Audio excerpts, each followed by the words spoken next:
All right, ladies and gentlemen, this is a continuation of our study in Unit 2, which is the networks of exchange. We're still looking at the time period 1200 to 1450, but instead of looking at Eurasia, as we did in our previous lecture on the Silk Road, we're going to go ahead and look at trade routes between Asia and Africa. Specifically, we're going to call this trade route the exchange in the Indian Ocean, or the Indian Ocean Exchange. Now, what you'll notice is that, yes, this is an entirely different trade route, as we'll see on the map momentarily, but the themes are going to be exactly the same. We saw on the Silk Road that there was a trade for goods, and with that trade for goods came an exchange of culture and customs and technology. We'll see that once again in the Indian Ocean Exchange. Let's go ahead and get started with our essential questions. They're the same as before. What are the various causes of international trading networks, and what are the various effects of large trading networks? We saw that in the Silk Road lecture, and we'll see that in the Indian Ocean Exchange as well. During our synchronous session, we'll actually have an opportunity to read a secondary source of information from Linda Schaefer. She does an excellent job at using claims and evidence, and even explaining the various effects of the Indian Ocean Exchange and actually all of Eurasian trade. And this will be a great opportunity for us to read how historians actually write. We'll be able to see how they create claims and back them up with evidence, and then we will be able to copy what they do into our own writing. And that's certainly going to help us with the AP exam on May 10th. Let's go ahead and move on to our quote of the day. This comes from Paul Tudor Jones.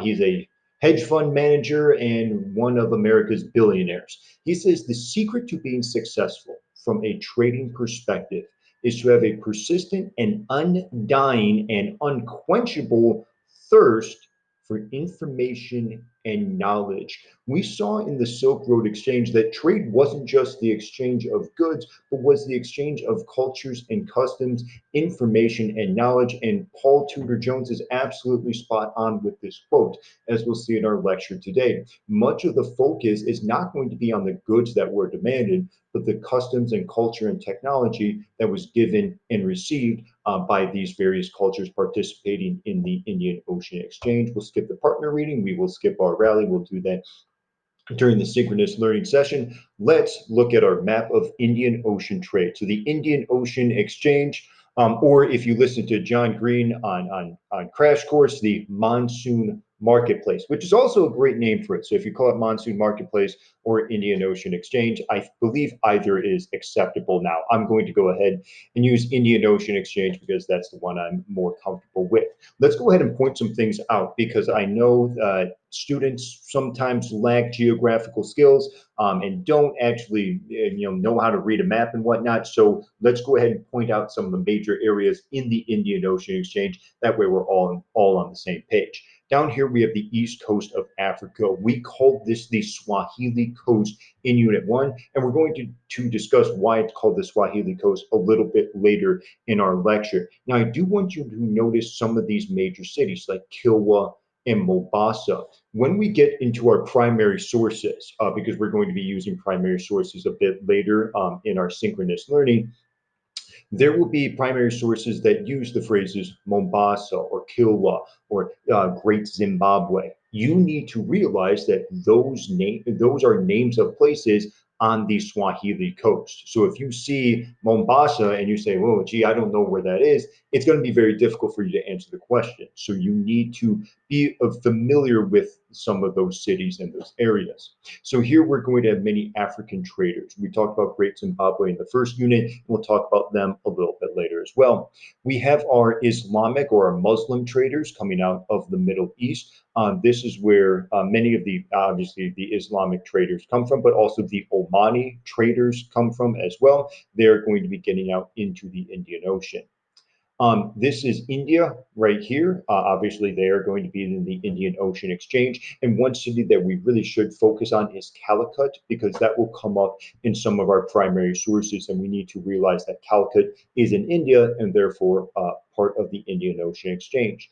We have China here as well. China will be a part of the Indian Ocean Exchange, but as we will see later, China's going to stop trading. Maybe stop is the wrong word, but definitely not trade as much. And we'll talk about why they're not going to trade as much. And in a completely different unit, further down the road, we'll talk about the effects of that lack of trade or the decline of trade, we'll say. And our last part is Southeast Asia, right down here.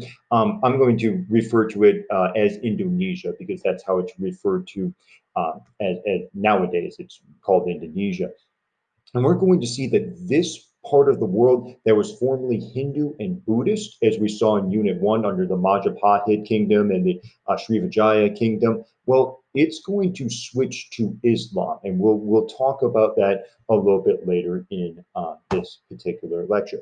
Let's talk about the causes. There's a lot going on. I know there's culture, economics, environment, and technology. So I'm going to go ahead and break down all of these things one at a time and then we'll discuss them from there. So, causes Islam. Islam is going to connect more cities culturally and socially with one another. People are more likely to trade with other people who have similar culture or similar values to them. I mean, when we saw in Unit 1, we saw Mansa Musa and before him Sundiata of the Mali Empire convert to Islam in order to connect themselves to what was going on in the Abbasid Caliphate. If you remember the House of Wisdom in Baghdad, there's a lot of knowledge and culture and customs and technology that's coming out of there.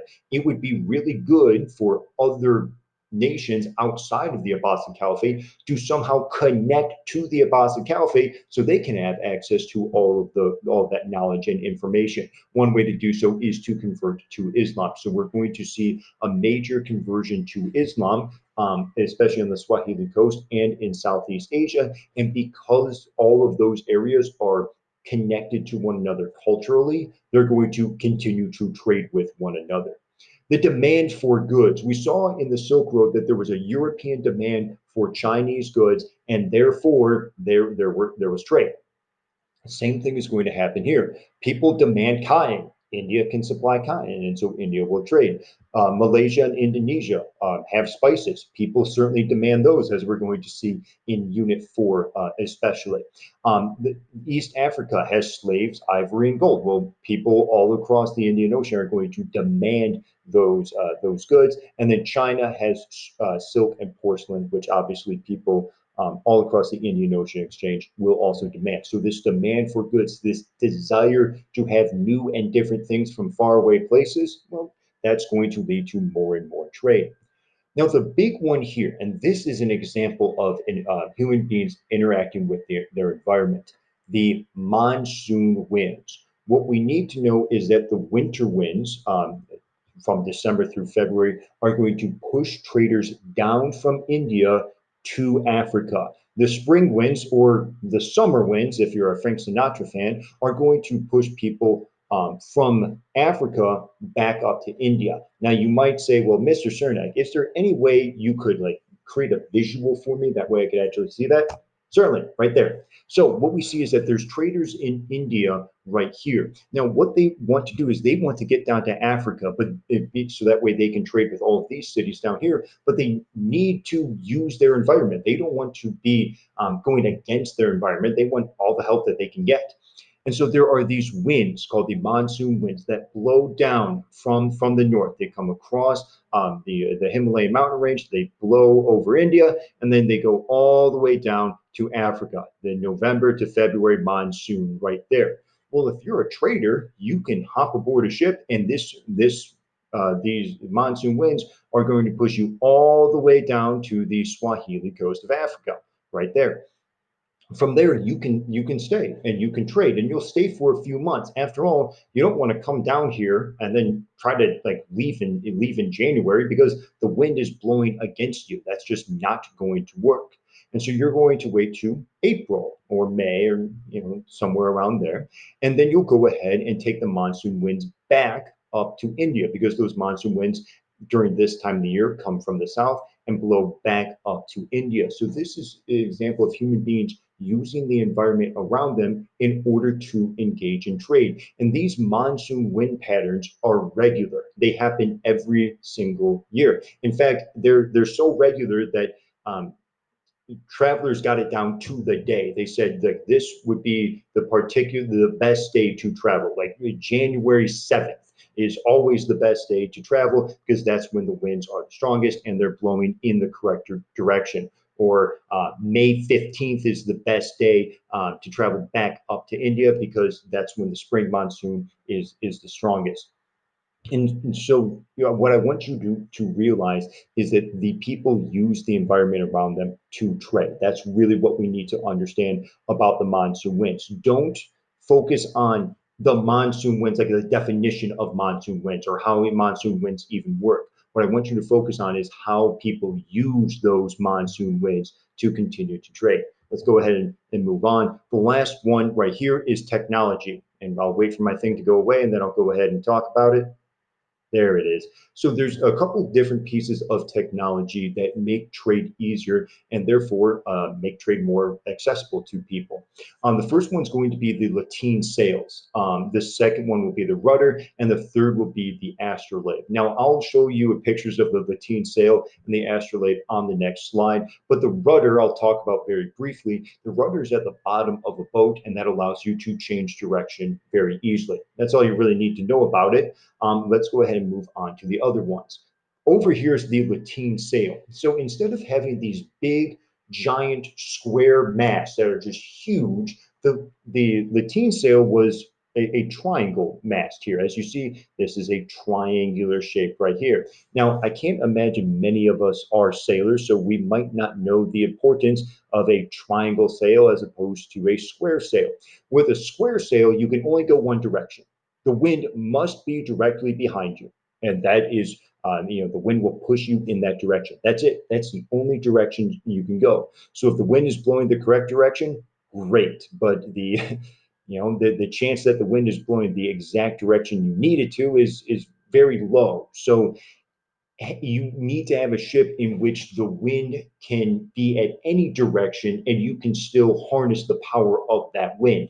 Now, there's a lot of math that's involved in this. I've tried to figure it out, but I'm not really a math teacher, so I got stumped pretty quickly. But what I do know is that having these triangle sails allows you to maneuver your ship in any way that you see fit, regardless of the wind. So if the wind could be blowing directly behind you like this, and yeah, you can use that to go.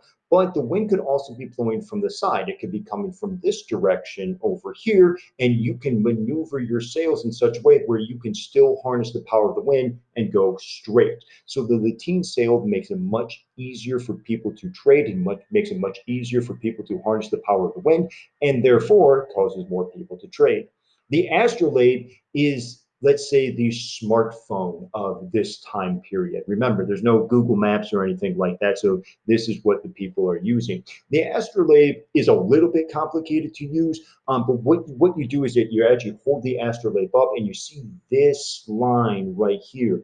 You use this line and you find a star in the sky, and once you've kind of found your star, you've matched it up, you'll be able to turn all these dials here and make like the night sky appear on your astrolabe, so that way it mirrors the real night sky, depending on the date and things of that nature. And then it tells you everything you need to know about sailing. It will tell you direction, it will tell you latitude, it will even tell you when the sun is going to rise and when the sun is going to set. I do not own one, so I cannot demonstrate to you exactly how it works. But what we really need to get out of this is that it gives people more information, and therefore people are much more likely to trade. After all, if I told you that you have to drive somewhere, but I said you can't use Google Maps, you would say, well, I don't really want to drive there. I don't know where I'm going. I could get lost, and that could be incredibly dangerous.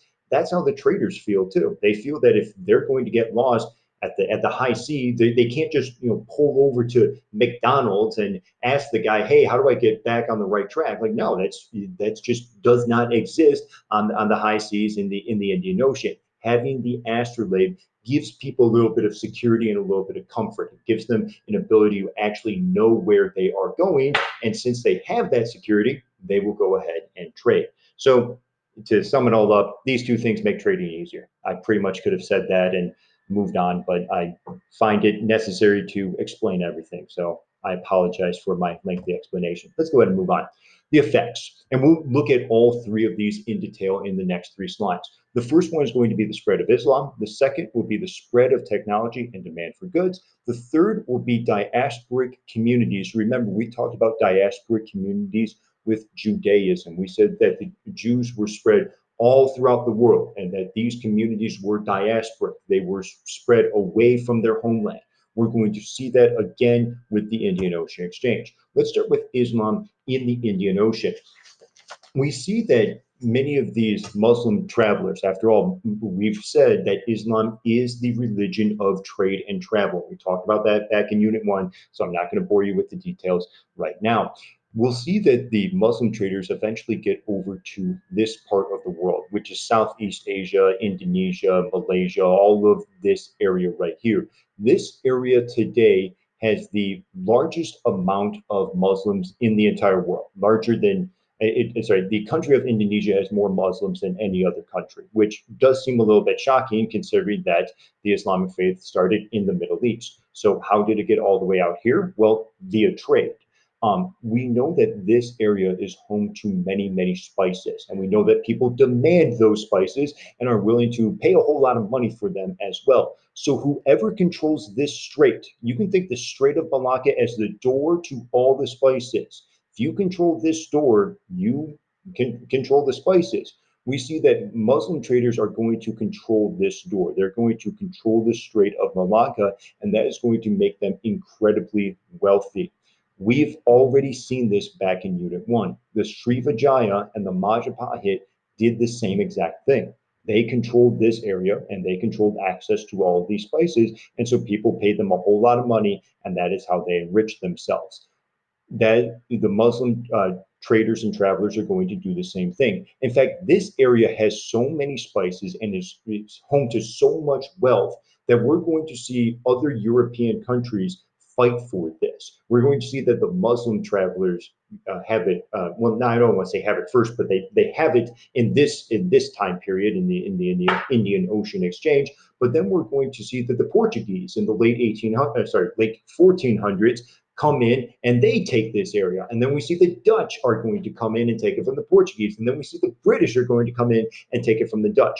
Everyone wants this. So we can say that, yes, there's a lot of change. I mean, we're going from an area that's mainly Hindu and Buddhist majority to a country that is now an Islamic majority, but a continuity, they have spices and therefore they have wealth.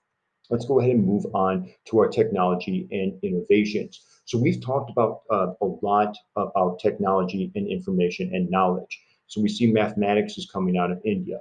Compasses are coming out of China or India. The evidence is a little off. We're not sure if it was invented in China first or India. The astrolabe, as we talked about, but even going beyond those kind of technologies that we've mentioned before, ideas and technology and innovations in agriculture are also going to be spread around.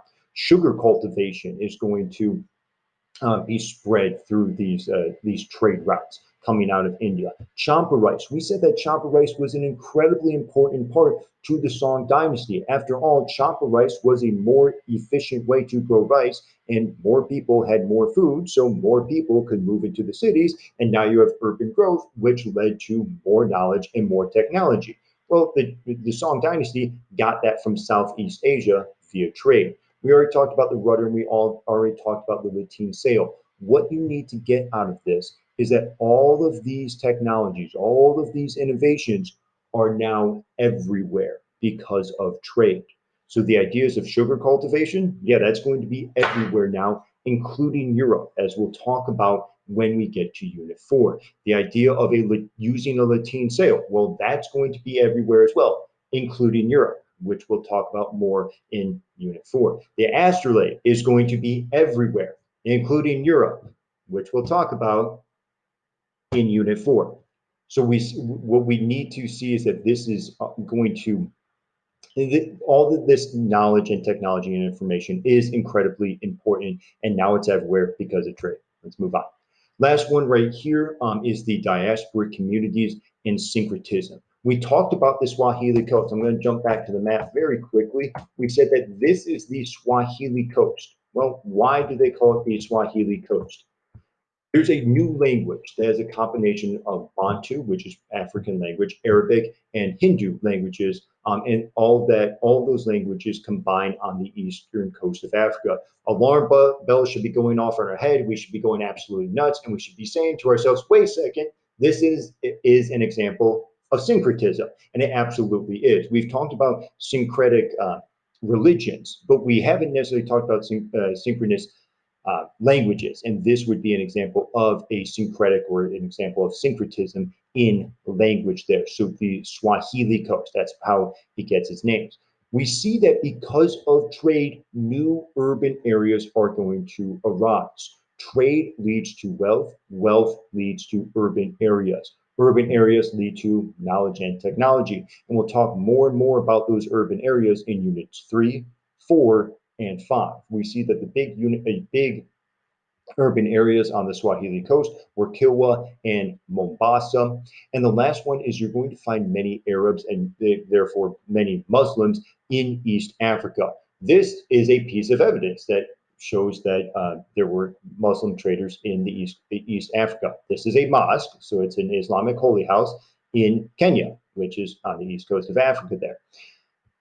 What we also see is that those Muslim traders are going to use the monsoon marketplace. So they are going to take these monsoon winds down in the winter. They're going to live in these cities for a few months, and then they're going to take the monsoon winds back, either up to India or back up to the Middle East. But while they are here, they don't just sit in their room and do absolutely nothing. They go out, they interact with the culture. That's how Islam starts to get spread to the Swahili coast. But in addition, many of these traders take wives in Swahili, on the Swahili coast. And so the traders spread their religion to their wives, which shows us two things. One, religion is being spread, but two, at this time still, it is expected that the men are superior and the women are inferior. So you're not going to see Muslim traders converting to the religion of the people that were already on this eastern coast of Africa. You're going to see the people, especially the women on the east coast of Africa, converting to the faith of their husbands. That's important to keep in mind, as I just iterated there. Let's go ahead and move on to our very last part, which is right here. The one country we haven't really talked about is China, especially when we're talking about the Indian Ocean Exchange. Here's the reason why. There's a man named Zheng He. He's a Muslim admiral, I apologize for that, in China. Now, the Ming Emperor is going to send Zheng He on 7 voyages with giant treasure ships. Here is the giant treasure ship. So this is Columbus's ship. This is the Santa Maria. That is in comparison to Zheng He's treasure ship. So you can see his treasure ship is huge. Now he has about 300 of them that he's going to command at the same time, with a total of around 28,000, 29,000 men. This is to make a huge show. Actually, Theodore Roosevelt is going to do something similar to this in the 1900s there. And maybe we'll have a chance to talk about that a little bit later. If not, you'll talk about it in APUS next year. But for at least for us, if you remember Mansa Musa, Mansa Musa made a huge show about his pilgrimage to Mecca. Remember, he carried all that gold. He had thousands of slaves, hundreds of camels. He's bankrupting Cairo just by throwing gold all over the place. Well, that's what Zheng He wants to do as well. He wants people to look at his ships and go, "Oh my goodness, those are massive. That's a lot. Whoever owns those ships, well, that must be a very rich society, a very rich, very wealthy people." And Zheng He has to say, "Hey, I'm from China. You guys should obey us because we are so rich and we are so powerful." And so we see that the purpose is to receive tribute and open up new markets, because other countries are going to either look at China in fear and say, well, we don't want them to attack us, so we better pay money, or they're going to say, we really want to trade with these people because they have a whole lot of money. We definitely want to be friends with them. But we see that Zheng He is going to be canceled, just like Many people in our culture today, either for correct or incorrect reasons, but that depends on your point of view, and we're not going to have that political discussion right now. Zheng He is canceled because these voyages are far too expensive. But there's also another part here, which I would argue is significantly more important. Zheng He is interacting with foreigners, and so more and more foreigners are coming into China. That messes with China's social order. After all, we've seen that China's social order is based on its study of the Confucian classics. As long as everyone adheres to the ideas of Confucianism, Chinese society runs well. But if you have foreigners coming from all over who haven't read the works of Confucius and don't really believe in them, well, society is going to start to erode. And all of a sudden, you don't have that same culture that you've had before. So, this is an example of China being a bit nationalist. If you'll remember, we talked about globalism versus nationalism in a previous lecture. This is China being a little bit nationalist, where they want to somewhat close off their borders. I don't want you to think that they completely close themselves off to trade. That's not exactly what happened. But there definitely is a decline in trade in order to protect China's society from foreigners. That is going to have a long term impact on Chinese society, one that we're going to talk about again when we get to the Opium Wars in Unit 6. Ladies and gentlemen, that wraps up our study of the Indian Ocean Exchange. I've tried trying to keep these lectures just a little bit shorter. That way, I can keep your attention. That way, I'm not taking up too much of your time because I know you have several other classes that you also need to be partaking in. In our next lecture, we're going to go ahead and look at our last trade route, which will be the trans-Saharan trade.